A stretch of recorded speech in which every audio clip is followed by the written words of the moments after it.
Kingdom MMA at FCC 11 with Carl Preston. Winner first round due to tap out due to strikes. Talk us through it, Carl. The plan was to stand with Reece. I know he's a boxer. I said in the interview that I wanted to explore his best strength, which was boxing. Yeah, he was a brawler. He caught me with a nice leg kick at the start. So I thought I'll give you one back.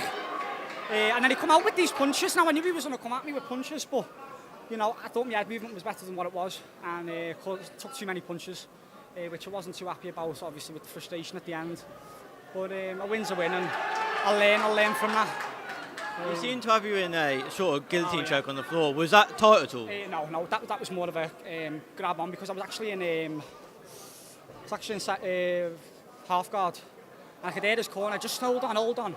And then my coach Sean, he's gassing himself out, and then as soon as I popped up, it was quite weird really. He sort of turned me, and then we stood back up, and then that's when he came back at me again. Of course, it took a couple of punches, and then I think, I'm not quite sure, I think I dropped him with a left leg kick, I'm really not sure. He was on the ground, however, and started raining down ground and pounds, but I was lucky that the referee stopped it, to be honest with you, because I didn't pick my shots, I was just crazy.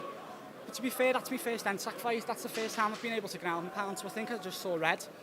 Until you experience the feeling of dropping someone and wanting a quick finish, I don't understand. I don't know how you could prepare yourself next time, but it was just red mist upon me. So fantastic crowd support as well. How'd that feel? I always bring a good set of lads. I bring anything from 50 to 100 lads. I think there's 50 down there, but it spurs me on. It makes me want to fight. I wouldn't fight if I didn't take any support. So, and I can go out and have a good night with them now. It's a night out for them, and they follow me everywhere I go. So, big shout out to all them. They're quality. You're 3-2 now, right? What's next for you? What do you want next? Do you want to be on FCC next, or do you want to fight sooner? Well, to be fair, my other 4 fights before this one, that was at Amateur C and Amateur B. So this is my first official NSAC fight. So I think now, like one of my teammates, Callum Gagan, he said, you need to get yourself out there. You can't just, I've only ever fought on ECB, which is Sean's show, me coach. So I thought I need to get myself out there, so hopefully I'm going to get an FCC next year. Hopefully going to try and get on a Cage Warriors amateur card if it's Liverpool next year, because I know that they're looking at returning.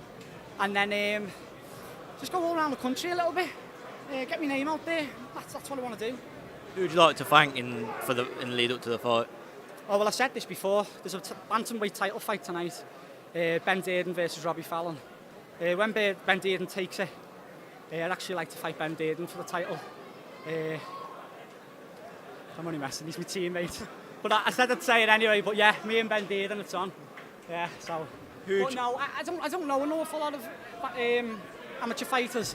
I don't want to fight someone dead experienced, someone with a similar sort of record as mine, maybe 1 or 2 fights at NSAC. I don't want to be fighting any, but there's a lot of good guys at Bantam. Ben Dearden, he's an amateur Bantam. I know he's turning pro after this fight, but he is miles ahead of me. And I've been doing it for 5 years. He is a million miles away from me. So if I ever came up against Ben, I'd be in trouble.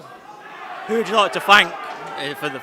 I'd like to thank my coaching team, all the lads down at Hammer, sponsors, Hammer Nutrition, Fight UK.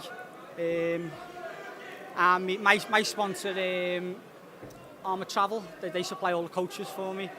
My family, my supporters, my mum and dad most of all, because what they must feel going into this fight week, and I'm fighting today, no mum or dad should have to feel like that. So a big shout out to my mum and dad.